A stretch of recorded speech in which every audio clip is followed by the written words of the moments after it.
자, 우리 하나님 말씀은 사도행전 20장 7절부터 12절까지 보겠습니다. 사도행전 20장 7절부터 12절입니다. 같이 읽겠습니다. 시작.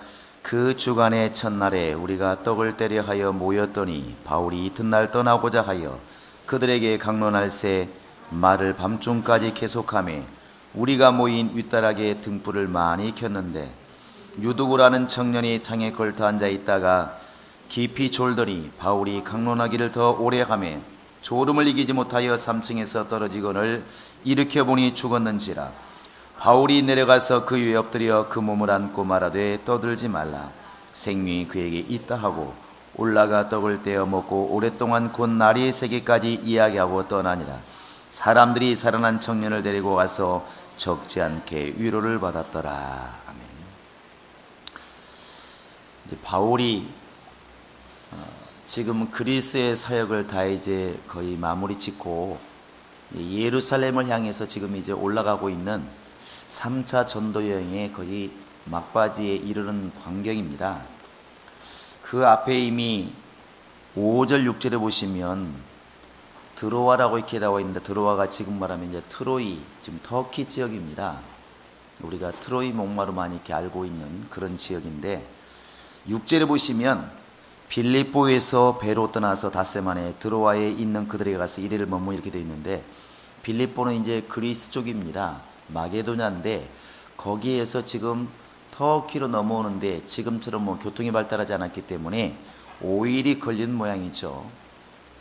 근데 이제 이 드로아라는 곳에 이제 와서 이래를 머무게 됩니다. 이 날짜를 계속 기록한 것을 보면 이 바울이 지금 목적이 있으니까 아마 이런 날짜들을 계속 기록한 것 같습니다. 누가가 볼 때 그것은 뒤에 가면 이렇게 나와 있습니다. 20장 뒤에 가 보시면 16절 한번 우리가 한번 보시겠습니다. 16절에 보시면 바울이 아시아에서 지체하지 않기 위하여 에베소를 지나 배 타고 가기로 작정하였으니 이는 될 수 있는 대로 오순절 안에 예루살렘에 이르려고 급히 갑니다. 이렇게 말하고 있습니다. 그러니까 이 바울의 지금 생각에는 오순절 안에, 성령 강림절 안에는 예루살렘에 내가 도착을 해야 되겠다는 생각이 머릿속에 있다는 것이죠.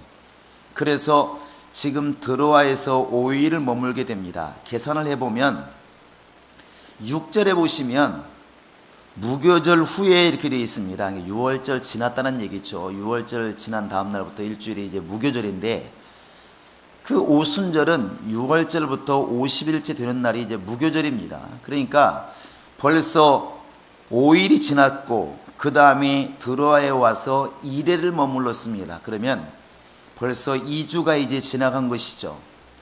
그러니까 이 지금 예루살렘까지 지금처럼 뭐 비행기로 가는 것이 아니기 때문에 빨리빨리 움직이지 않으면 도착하기가 어려우니까 서둘 수밖에 없는 것입니다. 그래서 오늘 말씀에도 보면 이제 뭐 밤중까지 계속 말을 했다 그러는데, 이 날이 주의 날이니까 밤늦게까지 정말 필요한 말씀 열심히 전하고 할 수만 있으면 모든 걸 쏟아붓고 이제 내일이면 떠나려고 지금 바울은 마음을 먹고 있는 것이죠. 이제 그날 밤에 이제 이루어진 일이 이루어지는 것입니다. 여기에서 보면 이제 7절에 보시면 그 주간의 첫날에 이렇게 되어 있습니다. 그 옛날 이제 개역 성경에 보면은 안식 후 첫날에 이렇게 되어 있는데, 아마 이제 예수님이 가신 이후로 이렇게 주일을 언급한 것이 바로 이제 이 부분이 아마 처음 이렇게 말합니다.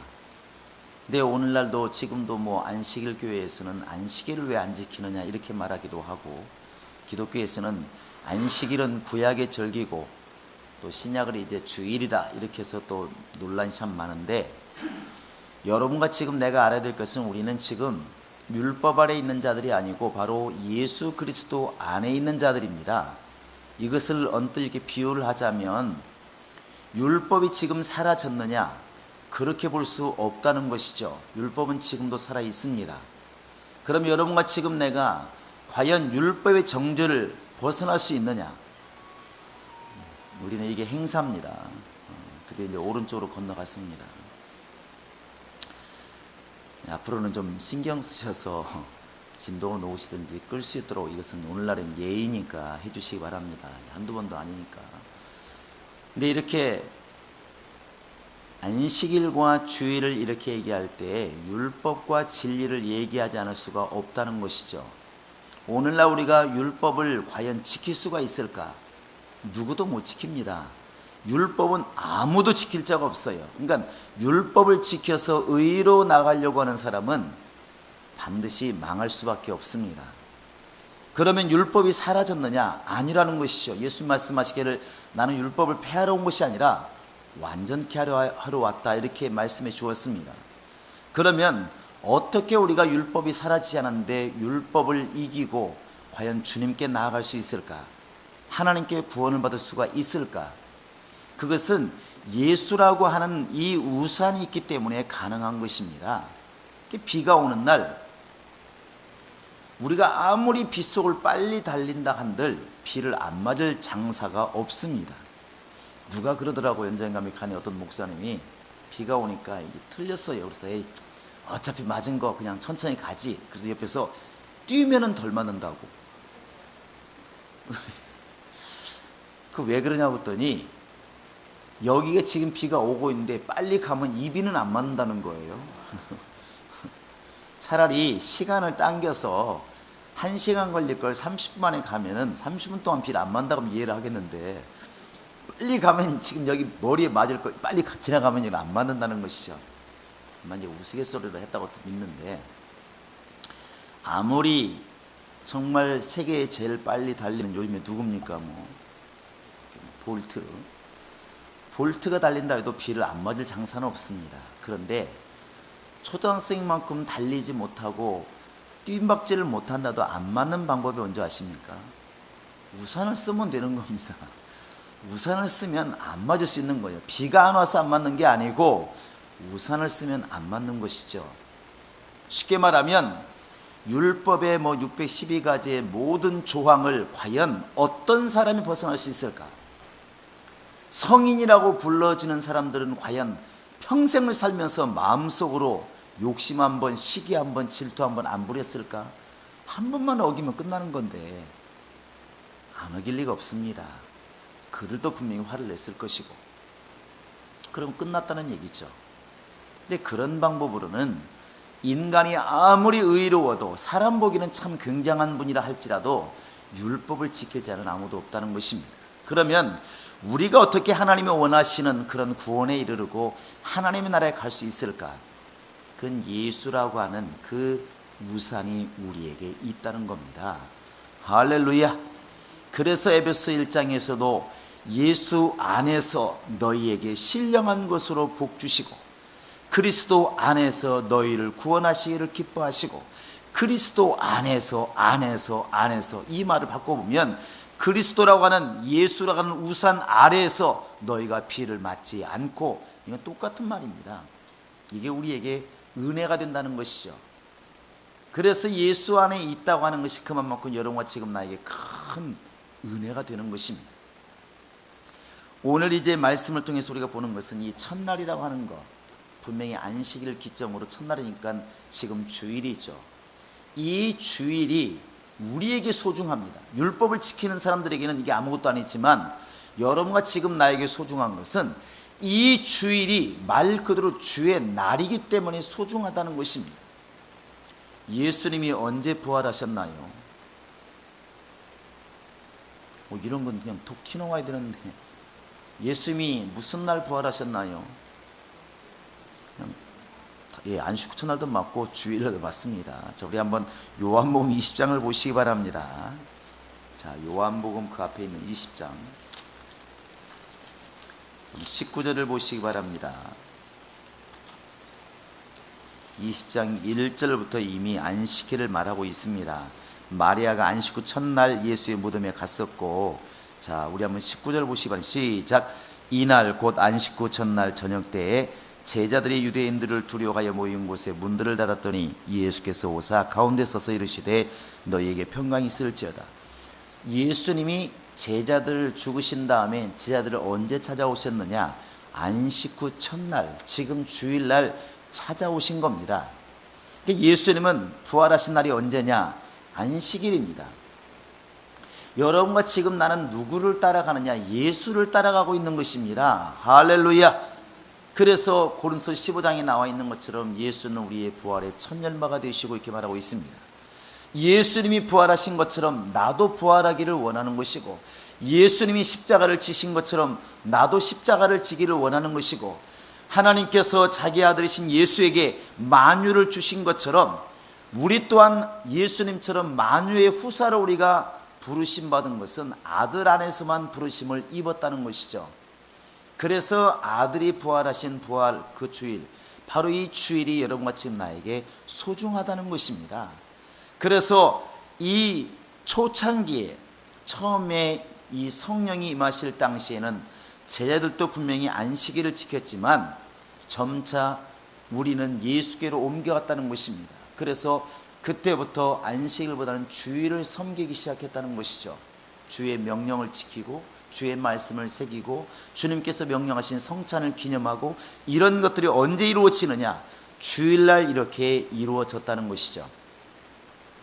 그 신약시대 사람들은 언제 헌금했을까? 보면은 역시 주일날 모였기 때문에 주일날 헌금을 했습니다. 우리 한번 로마서를 보시기 바랍니다. 고린도서 16장이면 죄송합니다. 고린도전서 16장을 보시면 2절을 한번 읽어보시겠습니다. 2절. 자, 시작. 매주 첫날에 너희 각 사람이 수입에 따라 모아두어서 내가 갈 때 연보를 하지 않게 하라. 그러니까 연보라고 하는 것은 곧 헌금을 얘기하는 것이고, 이렇게 우리가 하나님께 드리는 예물을 말하는 것인데, 언제 드렸느냐?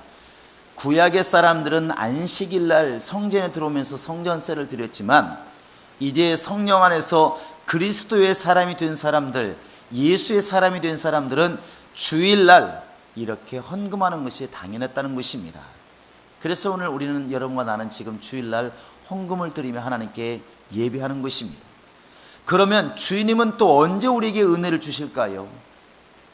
오늘은 그냥 안식 후 첫날이든 주일이라고 하는 답이 맞습니다. 언제 은혜를 주시나요? 언제 말씀하실까요? 바로 주일날 말씀하시는 겁니다. 우리 한번 요한계시록 보시기 바랍니다. 요한계시록 1장입니다. 요한계시록은 앞으로 될 일을 미리 요한을 통해서 계시하신 것인데, 자 10절 한번 읽어볼까요? 시작. 주의 날에 내가 성령에 감동되어 내 뒤에서 난 나팔소리 같은 큰 음성을 들으니. 자, 요한이란 사람이 반모섬에서 하나님의 계시의 말씀을 듣습니다. 주의 계시의 말씀을 듣는데, 그 계시의 말씀이 언제 임하였습니까? 주의 날입니다. 그래서 주님은 지금도 주일날 우리에게 말씀하시는 분이시고, 주일날 우리는 주님 앞에서 나는 주님의 사람이라고 이렇게 구별되게 지금 하나님께 보이고 있는 것입니다. 희한하게도 주일날 딱 보면 예수의 사람과 예수의 사람이 아닌 것이 너무나 적나라하게 이렇게 나눠집니다. 같은 식구라 할지라도 예수의 사람들은 그날 교회를 오고, 예수 사람이 아닌 사람들은 그냥 세상에 머물러 있습니다. 똑같은 직장에 다니면서 너무 친한 동료라 할지라도 예수의 사람, 영으로 예수 사람이 된 사람들은 교회를 나오고, 주일날 보면 딱 이렇게 나눠진다는 것이죠. 그래서 주일날이 아주 우리에게는 매우 중요한 것입니다. 내가 예수의 사람이라고 하는 사실, 내가 예수라고 하는 그 우산 안에 있는 사람이라는 사실을 증명하고 증명해 보이는 것이 바로 주일입니다. 여러분, 주일을 크게 여기시기 바랍니다. 엿새 동안은 내 마음대로 살겠지만 주일날만큼은 우리 주님을 기억하고 주님께 돌아오고 다시 주님께 나아가는 것이 바로 주일인 것입니다. 근데 뭐 때문에 이렇게 주일날 우리가 모여야 되느냐 물었을 때 그 이유가 아주 분명합니다. 7절 우리 본문에 보시면, 그 주간의 첫날에 우리가 떡을 떼려 하여 모였더니, 이렇게 말하고 있습니다. 떡을 떼려 하여 모였더니, 이 떡을 뗀다는 말이 그냥 떡 먹으려고 모였다고 생각하시면 안 됩니다. 여기는 분명히 여러분 다 알지 않습니까? 고린도서 11장에 나와 있는 것처럼 이 명령은 주께 받은 것이니, 곧 예수께서 잡히시던 밤에 떡을 주시며 말씀하시기를, 이것은 너희를 위하는 내 몸이다. 그리고 식후에 이제 잔을 돌리시면서 이것은 너희를 위해서 흘리는 나의 피다 이렇게 말합니다. 그러니까 이것이 바로 요한복음 6장에서 말씀하시는 것 똑같은 말씀인데, 결국 예수님이 누가복음 22장에 보시면 내가 다시 올 때까지 이것을 기념해라, 이 주의 명령이에요. 그러니까 지금 매주일 첫날 주일날 제자들이 왜 모였을까? 그 모임의 목적이 뭐냐면 예수의 명령에 순종하려고. 너희는 내가 올 때까지 이 떡을 떼라, 잔을 돌려라, 그래서 예수의 죽으심을 끝까지 전해라, 이 명령에 순종하려고 지금 모였다는 것입니다. 이렇게 생각해 보면 우리 지금 지키는 주일이 뭐 하는 날일까? 예수의 명령을 기억하는 날이고 예수의 죽으심을 다시 한번 기억하는 날이고, 달리 말하면 예수께서 나를 위해 죽으시고 나에게 생명을 주시기 위해서 죽으셨다고 하는 것을 기억하는 날, 전하는 날이 바로 주일이라는 것입니다. 그래서 할 수만 있으면 여러분 주일날 이렇게 성찬하는 것이 맞다는 것이죠. 그렇다고 해서 성찬주의자가 되어서는 안 됩니다. 성찬 안 하면 무슨 뭐 죽일놈 되고, 성찬하니까 우리만이 최고의 교회고 이렇게 나가면 안 됩니다. 이게 보니까 침례도 그렇고, 침례 주니까 우리만이 최고의 교회고 침례 안 주면 다 이상한 교회고, 이렇게 가면 안 되고, 그 명령을 지금 기억하고 있느냐, 그 명령에 순종하고 있느냐가 더 의미가 큰 것 같습니다. 그래서 우리가 그렇게 말을 했습니다. 나중에 정말 사람 안에서 도저히 지킬 수가 없으면 모르겠지만 할 수 있음에도 불구하고 안 하는 일은 하지 말자, 그래서 성찬을 지금 하고 있는 것입니다. 여러분이 성찬을 기념할 때마다 이것이 주일날 모이는 초대교회에서는 가장 큰 이유가 되었다는 사실을 여러분 다시 한번 이렇게 가슴에 새기시기 바랍니다. 그렇다고 해서 말씀 전하는 것이 중요하지 않느냐? 그건 아닙니다. 그러나 초대교회가 모일 때는 그 모임의 목적이 떡을 떼려 하려고 이렇게 모였다는 사실입니다. 이게 그만큼 중요했다는 것이죠. 성찬하는 것이 그렇게 중요하냐? 매우 중요합니다. 왜? 그것이 주님의 명령이고, 그것이 단순히 떡을 먹고 포도주를 먹는 것이 아니고, 영적으로 보면 바로 예수 그리스도의 몸으로 우리가 하나가 되고 한 영으로 살았다고 하는 것을 표현하는 것이기 때문에 매우 중요한 것입니다. 그게 바로 이제 바울이 그 바쁜 중에도 들어와서 이렇게 일주일을 머물면서 복음을 전하는데, 이 주일날 왜 모여서 이렇게 밤늦게까지 말씀을 전하고 떡을 떼야만 되는 것인가? 결국 예수의 명령이라는 것입니다. 여러분과 지금 내가 끝까지 생각해야 될 게 뭐냐면 이 주님의 명령을 끊임없이 되새기는 것입니다. 예수 오시는 그날까지 주의 명령을 지키는 것입니다. 너희가 나를 사랑하면 내 계명을 지켰으리라, 이렇게 말을 하죠. 예수의 명령을 순종하는 것, 그것이 신앙생활이고, 그 명령에 순종하는 것이 결국 예수께서 명하시는 성찬에 동참하는 것이고, 성찬에 동참함으로 내가 예수께 속한 자라고 하는 사실을 이렇게 증명하는 것입니다. 근데 성경은 그렇게까지 얘기를 하잖아요. 제사 음식을 먹는 자들이 누구냐? 제사에 참여한 자들이 아니냐? 그것처럼 성찬을 기념하는 자들이 누구겠느냐? 예수의 그 피 흘리심에 동참하는 자들이 아니겠느냐? 하나라는 것이죠. 제사를 드린다고 하는 것은 제사를 받는 자의 이름으로 하나가 되는 것이고, 성찬한다고 하는 것은 성찬을 명하신 주의 이름으로 우리가 한 몸을 이룬다는 것입니다. 그래서 주일날 성찬하는 것이 그만큼 매우 중요한 것입니다. 여러분들도 당연히 알겠지만 이 성찬을 기념할 때마다 예수 그리스도께서 나를 위해 피 흘려 죽으시고 살을 찢으신, 그리고 우리의 명령하신 그 명령을 지키는 능력이 있기를 주의 이름으로 축원합니다. 그래서 우리는 주일날을 지키면서 성찬을 기념하면서 내가 예수의 사람이라고 하는 것, 내가 예수께 속한 사람이라는 것, 이것을 내가 스스로도 증명을 하고 또 밖에 사람들에게 이걸 증명하는 것입니다. 자, 나는 예수께 속한 사람이다. 시작.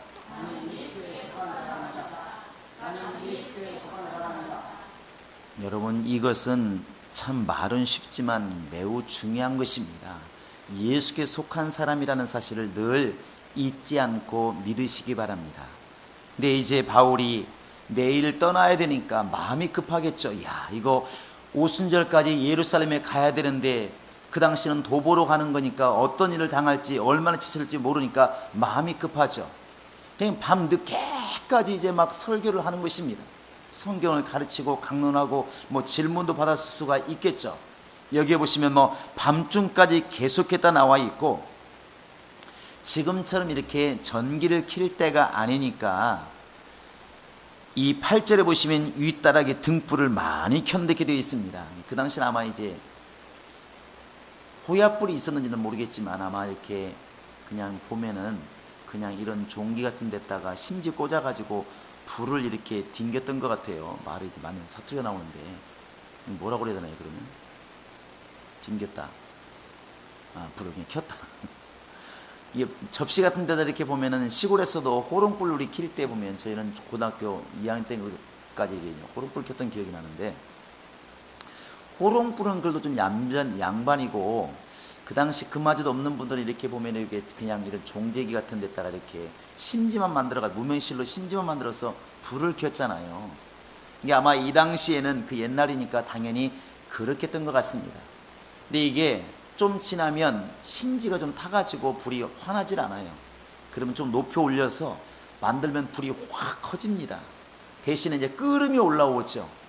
그래서 이 호롱불을 키우면 밝아서 좋은데 아침에 일어나면 코가 새카매집니다. 그 앞에서 공부하면. 이 당시에 바울이 막 설교하고 이적이 막 드러나고 그러니까 거기에 사람이 많이 모였겠죠. 많이 모였기 때문에 그만큼 많이 불을 켜지 않았을까요? 이 자꾸 시골 말이 자꾸 아직도 나오는데 불을 켰을 것 같아요. 이렇게 지금이야 여기만 해도 지금 전기불이 몇 개입니까? 근데 이것을 만약에 우리가 지금 호롱불로 대체한다고 그러면 여기 몇 개를 켜야 될 것 같습니까? 엄청나겠죠.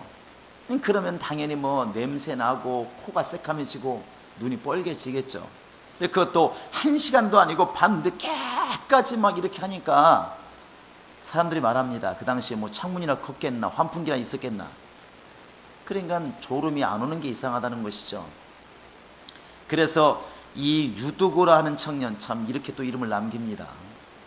아예 충성을 다하든지 반발하면 이렇게 유두고라는 청년이 아마 노동자였지 않았을까 생각을 해요. 하루 종일 일하고 와가지고 그나마 늦게 오니까 자리도 없어서 3층이 창문가에 앉아 있습니다.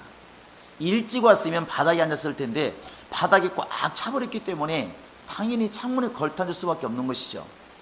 하루 종일 힘들게 와가지고 말씀을 듣고자 은혜 받고자 왔는데 눈꺼풀이 천근만근. 우리도 그럴 때 많잖아요. 그럴 때는 물구나무를 쓰면 좀 눈이 떠질지는 모르겠지만 너무나 피곤하니까 좀 조는 겁니다. 졸다가 듣다가 졸다가 듣다가. 우리도 가끔 이렇게 보면은 철회할 때 많이 졸잖아요. 근데 그건 뭐 사람이 육체가 있으니까 어쩔 수 없고, 이 존다는 간증들 들어보면 별 간증이 많습니다. 그러니까 언젠가 새신자가 같은 직장에 새신자가 왔었어요. 그쪽 지구장이 여자분이었었는데 그 지구장 열심히 하니까 말 잘 들으라고 그랬더니 열심히 하는데 좀 웃겨요. 그래서 왜 그랬더니 그날 밤에 철화를 이제 갈 때 같이 옆에 앉았었나 봐요. 새신자라고 이제 끼고 이제 철화를 시킨 거죠. 근데 이렇게 졸랐던가 봐요, 지구장이. 성경을 떨어뜨린 거예요. 근데 번쩍 들더니 이제 성경을 이제 막 보는 듯이 하는데 거꾸로 들고 열심히 하더라는 거예요. 자기가 민망해서 말을 안 했대요.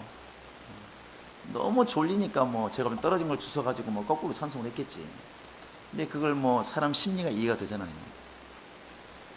또 어떤 분은 열심히 기도하다 보니까 왜 우리 보면 방언하다가 졸다가 방언을 졸다가 하잖아요. 주님이 들으시겠지만은 어쨌든 졸다가 아들 이름도 불렀다가 졸다 보면 그럽니다. 그런데 뒤에서 누가 그랬다고 하잖아요. 이거 무 한 단 얼마요? 이거 배추 얼마요?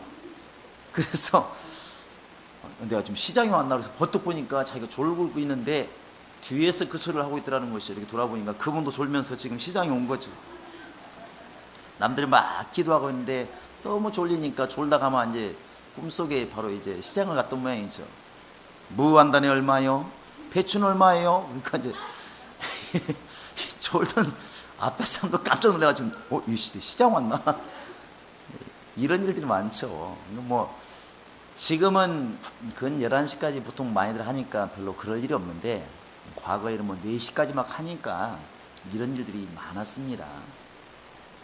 이날도 이제 바울이 밤늦게까지 설교를 하고 유도고는 하루 종일 죽도록 일하고 와가지고 와보니까 자리도 없고 창문에 지금 걸터 앉아서 은혜 받겠다고 지금 말씀을 듣고 있는데 1시간이 지나고 2시간이 지나고 3시간이 지나니까 점점 더 이 등불에서는 끓음이 올라오고 냄새는 나고 숨은 제대로 못 쉬고 그러니까 이제 어느 순간에 꾸벅꾸벅 졸다가 드디어 불상사가 생겼습니다.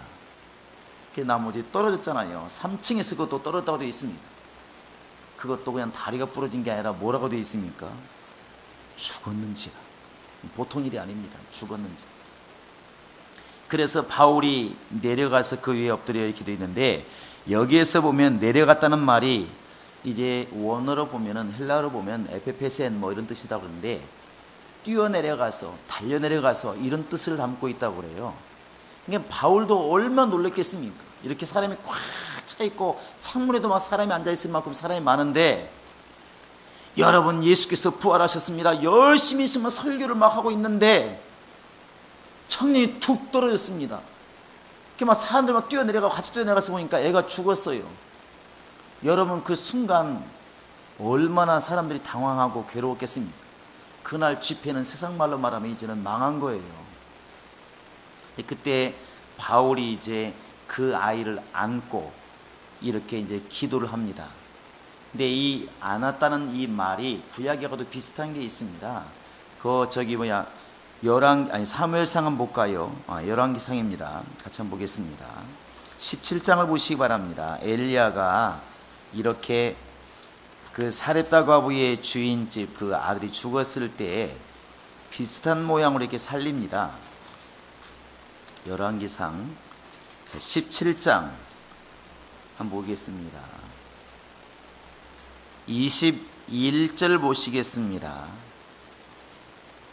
20절 21절 봅시다. 시작. 여호와께서 부르짖어 이르되 내 하나님 여호와여 주께서 또 내가 우거하는 집 과부에게 재앙을 내리사 그 아들이 죽게 하셨나이까 하고 그 아이 위에 몸을 3번 펴서 엎드리고 여호와께 부르짖어 이르되 내 하나님 여호와여 원하건대 이 아이의 혼으로 그의 몸에 돌아오게 하옵소서 하니 여호와께서 엘리야 소리를 들으시고 그 아이의 혼이 몸으로 돌아오고서 살아난지라. 엘리야가 지금 하고 있는데 어떻게 했냐면 21절 보시면 그 주인집 아들이 죽었을 때 3번 엎드렸다가 일어났다가 엎드렸다 일어났다 엎드렸다 3번을 이렇게 했습니다. 그러니까 이것은 그 왜 그런 행동을 했는지는 잘 모르겠지만 하여튼 아이에게 3번을 엎드려서 이렇게 기도를 했어요. 3세번이 매우 중요한 것 같기도 하고. 자, 열왕기 한번 4장을 보시기 바랍니다. 그 뒤에 이제는 엘리야의 제자인 바로 이제 엘리사가 또 비슷한 일을 이렇게 일으킵니다. 4장. 자, 우리 한번 4절 볼까요? 32절부터 봅시다. 시작. 엘리사가 집에 들어가 보니 아이가 죽었는데 자기의 침상에 눕혔는지라. 들어가서는 문을 닫으니 2사람뿐이라. 엘리사가 여호와께 기도하고 아이 위에 올라 엎드려 자기 입을 그의 입에 자기 눈을 그의 눈에 자기 손을 그의 손에 대고 그의 몸에 엎드리니 아이의 살이 차차 따뜻해지더라. 살아났어요.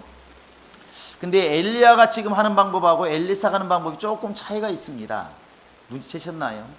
엘리사는 아이 위에 엎드렸다가 일어나고 다시 엎드렸다 일어나고 엎드렸다 일어나고 3번을 했고, 엘리사는 어떻게 했냐면 그냥 완전히 똑같이 했어요. 아이하고 이렇게 마우스 대 마우스 이렇게 그냥 눈에는 눈, 입에는 이, 손바닥은 손바닥 그대로 똑같이 하고 기도를 했어요. 그런데 지금 이제 오늘 본문에 와보시면 20장의 10절에 와보시면 바울은 어떻게 했냐면 그 위에 엎드려 그 몸을 안고 이렇게 되어 있습니다. 안여와 끌어안고 아마 이렇게 기도했던가 봐요. 바울이 이제 여러 가지 기도를 했겠죠. 당연히 기도했을 것입니다. 무슨 기도했을 것 같습니까? 이 시간에 주여 이게 어찌된 일입니까? 도와주지는 못할 망정 이 집회 망했습니다. 이렇게 했을까요? 아마 그러진 않았을 것 같습니다. 하나님, 지금 우리가 나쁜 일 하려는 것도 아닌데 주님 역사하시옵소서, 이 아이를 살려주시옵소서만 기도했을 것입니다. 그 아이를 붙들고 막 기도하니까 어느 순간에 이제 온기를 느꼈던, 아까 지금 여러분 엘리야나 엘리사 읽었던 것처럼 온기가 돌아오기 시작하고 숨을 시작하니까 바울이 말한, 사람들이 막 큰일 났다, 막 별소 다 했겠죠. 아이고 이럴 줄 알았어. 그러니까 적당히 들어오게 했어야 되는데, 못 들어오게 했어야 되는데, 별말 다 했겠죠. 이제 바울이 말합니다. 가만히 있어라, 바로 이에게 생명이 있다, 이렇게 말합니다. 생명이 돌아온 것이죠. 기절했다 깨어난 것이 아니라 앞에 보면 분명히 죽었다고 분명히 정의를 하고 있기 때문에 죽은 것은 분명한데 하나님께서 그를 살렸다는 것입니다. 할렐루야. 여기에서 우리가 알 수 있는 것은 엘리야의 방법이 옳을 것인가, 엘리사의 방법이 옳은 것인가, 아니면 바울처럼 막 끌어안고 막 울며 기도하는 것이 옳은 것인가, 여기에 중요한 것은 방법론에 있는 것이 아니라는 것입니다. 늘 말씀드렸지만 어떤 사람이 손을 들고 기도하니까 기도하니까 저렇게 응답이 잘 오나 보다, 손 들고 막 기도하고, 어떤 분이 말합니다. 아니던데 엘리야는 보니까 무릎 사이에 머리를 쳐박고 기도하던데. 해보세요. 쉽지 않습니다.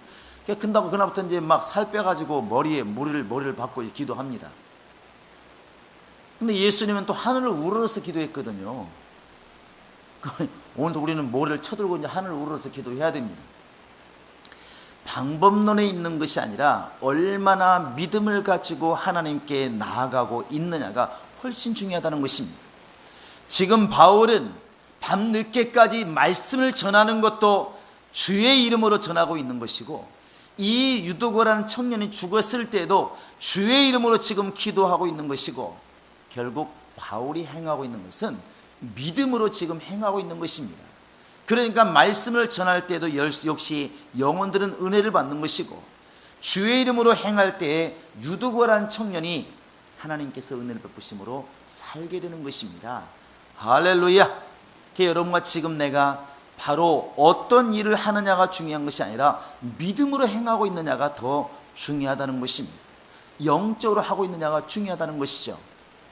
오히려 주님의 역사는 항상 보면 화가 변하여 복이 되는 것이 주님의 역사입니다.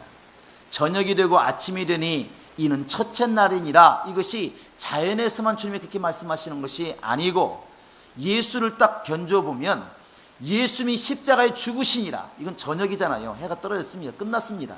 그런데 예수께서 부활하시느니라, 이게 끝납니다. 그러니까 주님의 역사는 항상 화가 변하여 복이 되는 것이 주님의 역사예요. 그러면 유두고가 죽은 것은 저녁이라면 유두고가 살아남으로 인해서 오히려 너무나 길게 설교하고 밤늦게까지 이어지는 예배 때문에 사람들이 지루할 수도 있었는데 오히려 은혜 위에 은혜가 된 것입니다. 이게 주님의 역사예요. 뒤에 보시면 11절 12절 한번 같이 읽어볼까요? 시작. 올라가 떡을 떼어 먹고 오랫동안 곧날이 새기까지 이야기하고 떠나니라. 사람들이 살아난 청년을 데리고 가서 적지 않게 위로를 받아. 날이 새기까지 이 얘기를 한다는 것이죠. 와, 진짜 우리 하나님 대단하시. 뭔 얘기했겠습니까? 여기서 드라마 얘기했겠습니까? 운동 얘기했겠습니까? 이 죽었다가 살아난 청년, 뭐 3층에 썰어 있으니까 뭐 부러지고 깨졌을지도 모르죠. 근데 그런 청년이 살아났으니까 밤새워 간증이 막 쏟아지는 것입니다. 아마 이런 얘기했겠죠. 우리 하나님은 최고라고, 멋있는 하나님이라고, 최고의 하나님이라고 말을 했겠죠. 이 간증이 넘쳐나는 것입니다.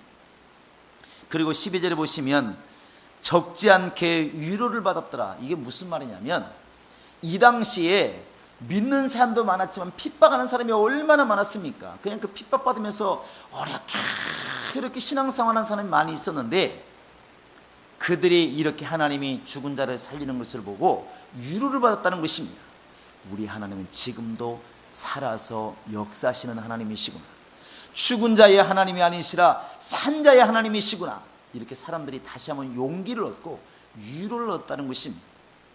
이것이 오늘 이 시간에 여러분과 나에게도 은혜가 되고 위로가 되기를 원합니다.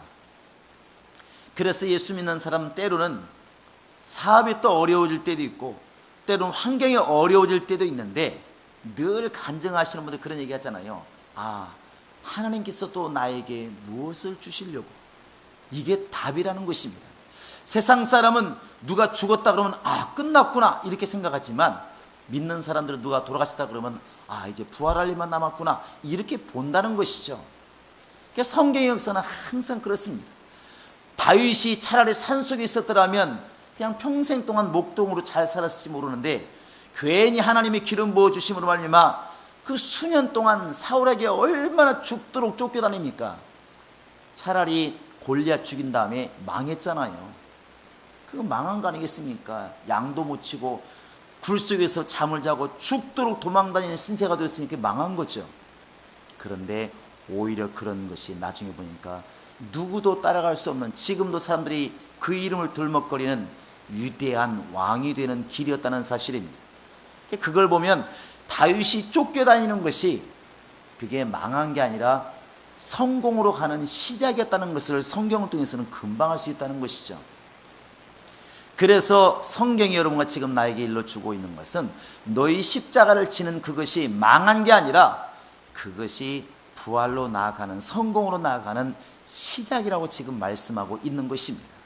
유두고라고 하는 청년이 떨어져 죽으니까 결국 불신자가 볼 때 이제는 저 교회는 망했다, 이제는 바울은 망했다 할 수 있을지 모르겠지만, 그러나 결과를 봤더니 오히려 그걸 통해서 정말 지루할 수밖에 없었던 그 밤이 은혜로 충만하고 간증으로 충만하고 믿음으로 충만해지고, 그 자리뿐만 아니라 그 지역에 믿는, 예수 믿는 사람들이 다 위로를 받을 만큼 은혜가 넘쳤다는 사실입니다.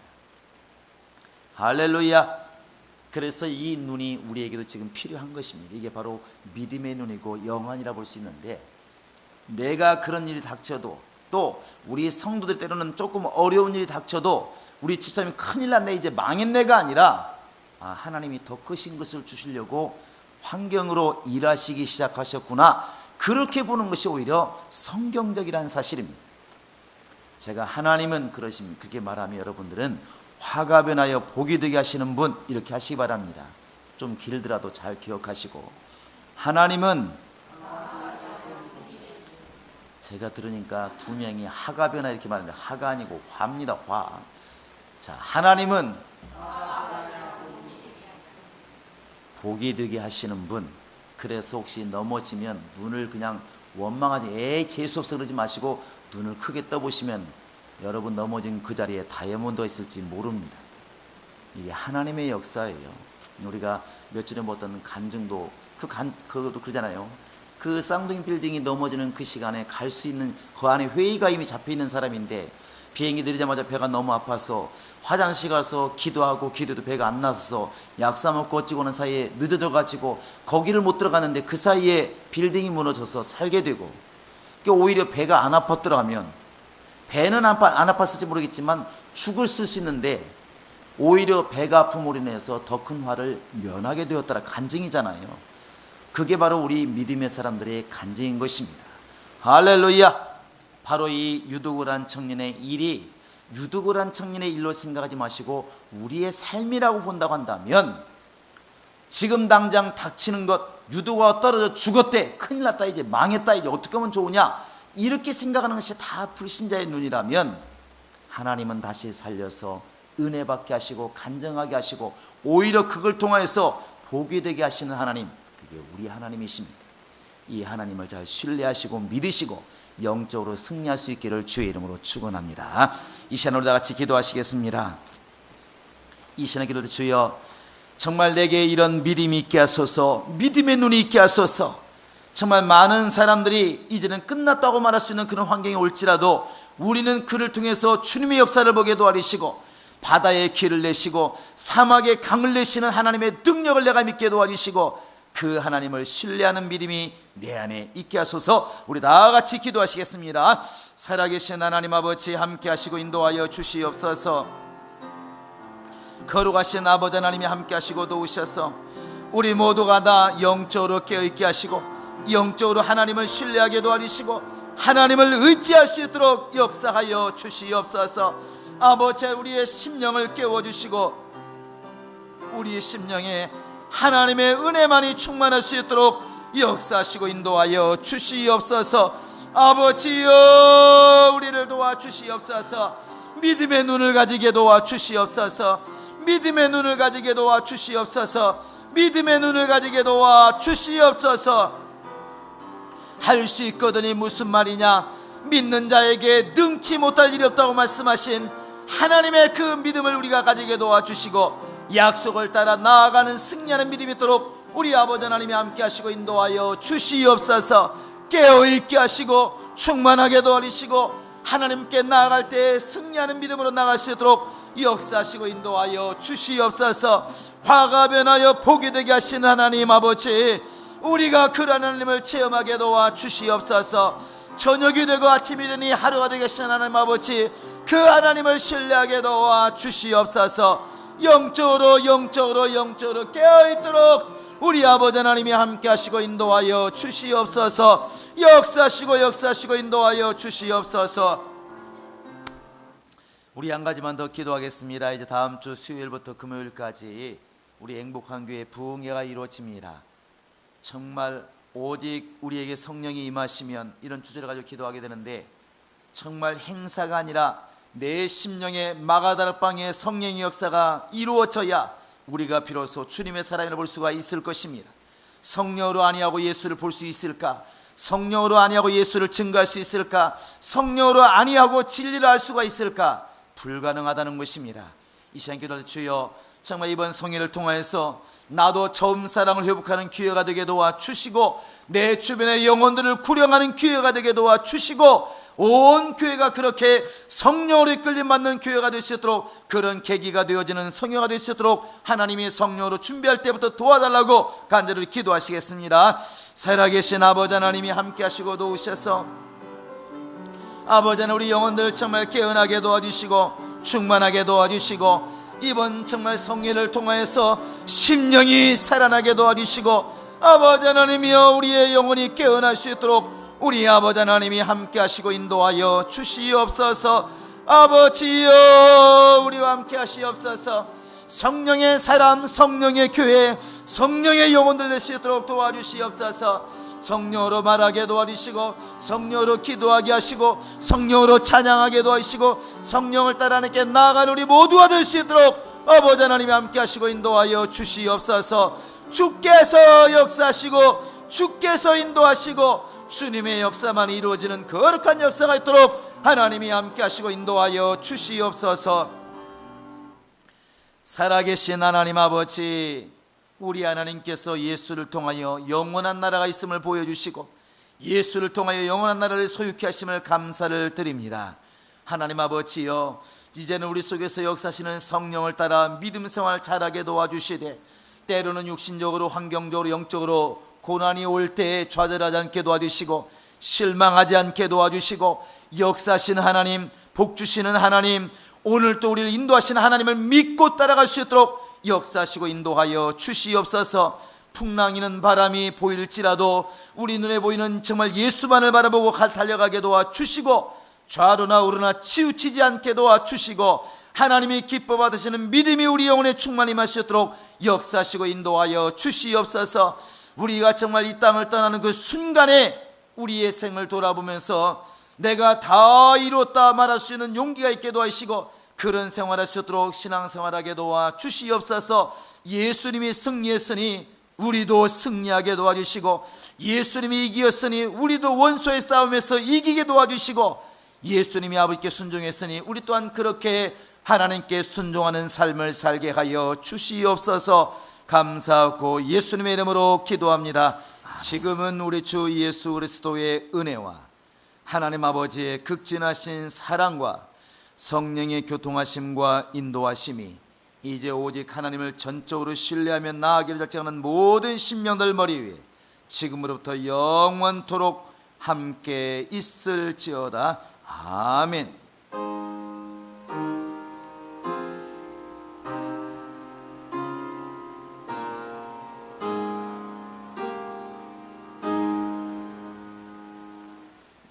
성회를 위해서 우리가 지금 두 가지를 진행하고 있습니다. 우리가 매주 저녁마다 8시에 기도회를 하고 있으니까 여러분 동참해 주시고, 그 다음에 이번에는 우리가 정말 열매 있는 우리가 영혼을 되자 했으니까 주변 사람들을 전